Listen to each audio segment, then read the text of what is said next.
Hello and welcome back to the podcast. My name is Pastor Jacob Swenson. I'm the pastor of St. John Lutheran Church and Trinity Lutheran Church here in the North Dakota district of the LCMS. I want to welcome you back to our study of the Augsburg-confession. We're going to continue today in Article 27. So we're talking about monastic vows. Now, we're operating with the Reformers' understanding of monasticism.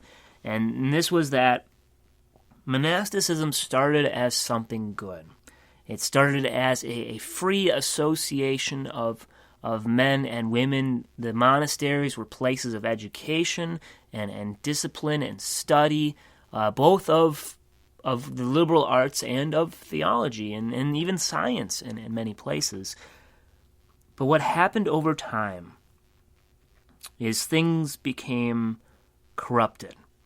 So because of the lack of discipline, then vows were introduced, which weren't originally a bad thing, that you were just promising that you were going to study or that you were going to be faithful to God's word, and that's not a bad vow.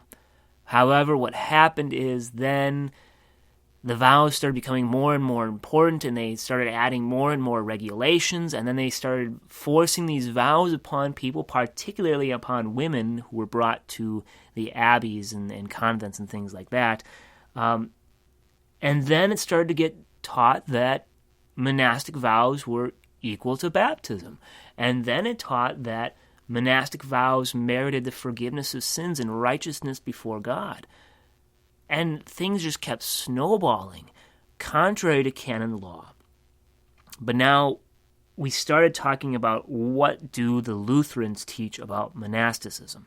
And the first thing that we covered yesterday was that, first of all, we let our monks marry because God has instituted and ordained marriage, and in fact commanded that those who do not have the special gift of chastity are to marry.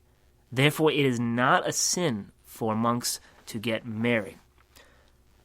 Then they talked about how, well, if something is truly commanded by God, then we have no place to provide exceptions to it.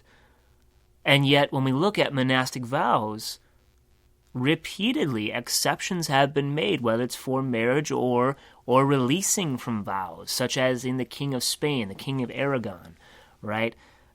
So the Lutherans say, well, if something's really commanded by God, then why are you making exceptions to it? All right, we're going to pick up today in paragraph 27 of Article 27 of the Augsburg Confession. In the second place, why do our adversaries exaggerate the obligation or effect of a vow when at the same time they do not have anything to say about the nature of the vow itself? A vow should be something that is possible. It should be a decision that is made freely and after careful deliberation. We all know how possible perpetual chastity actually is in reality, just how few people actually do take this vow freely and deliberately. Young women and men, before they are able to make their own decision about this, are persuaded and sometimes even forced to take the vow of chastity. Therefore, it is not fair to insist so rigorously on the obligation. Everyone knows that taking a vow that is not made freely and deliberately is against the very nature of a true vow. Most canonical laws overturn vows made before the age of 15. Before that age, a person does not seem able to make a wise judgment and to decide to make a lifelong commitment like this. There is another canon law that adds even more years to this limit, showing that the vow of chastity should not be made before the age of 18. So which of these two canon laws should we follow? Most people leaving the monastery have a valid excuse since they took their vows before they were 15 or 18. Right? So particularly in the crosshairs of the Reformers is this vow of chastity, which is a terrible thing to force someone to do. Because the fact is, very, very, very few people are able to live truly chaste lives in what they think, say, and do. It is possible, but only by a special gift of God, and it wouldn't be special by definition if everyone had it.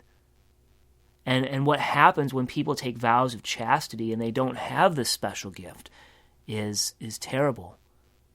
They get eaten up inside by their lust, and oftentimes, and this is my opinion, but I think it's right, oftentimes these lusts mutate, and they turn from lusts that are natural desires into lusts that are unnatural. And I think that's part of the problem, but don't quote me on this and don't get me in trouble for what I just said. Well, you can, and I'll stand by it, but don't. All right. Paragraph 34.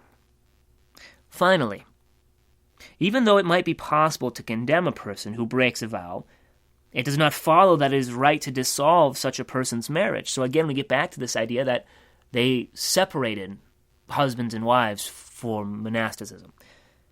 Augustine denies that they ought to be dissolved. Augustine's authority should not be taken lightly, even though some wish to do so today. Although it appears that God's command about marriage delivers many from their vows, our teachers introduce another argument about vows to show that they are void. Every service of God, established and chosen by people to merit justification and grace without God's commandment, is wicked. For Christ says in Matthew 15, "In vain do they worship me, teaching as doctrines the commandments of men." Paul teaches everywhere that righteousness is not to be sought in self-chosen practices and acts of worship devised by people. Righteousness comes by faith to those who believe that they are received by God into grace for Christ's sake. So, first, most vows of monasticism include vows of chastity, and many of these vows are made before the legal age according to canon law. So, these vows are void.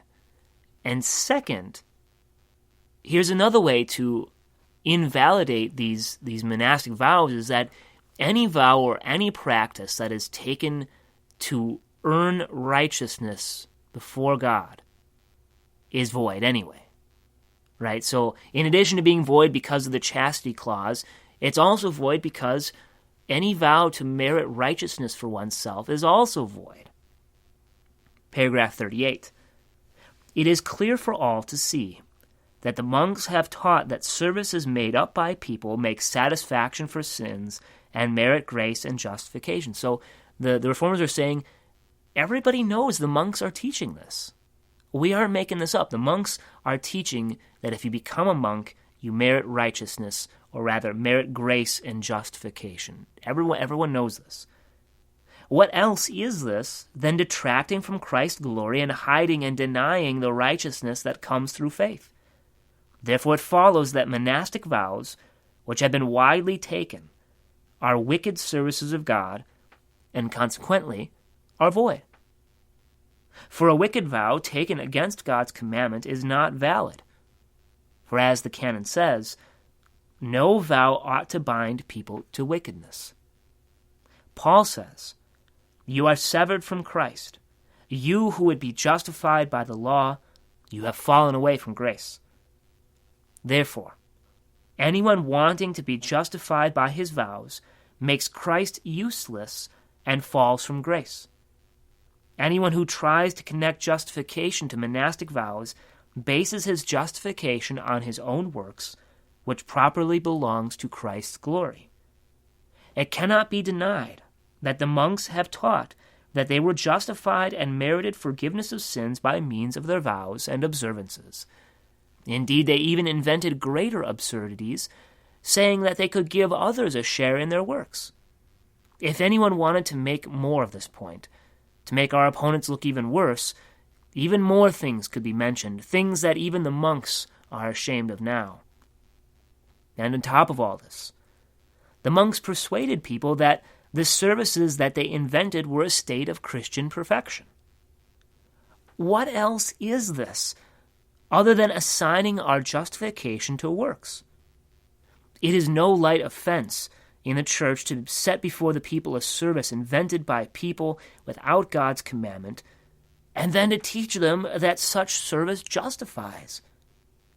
For the righteousness of faith, which ought to be the highest teaching in the church, is hidden when these wonderful and angelic forms of worship with their show of poverty, humility, and celibacy are put in front of people. All right.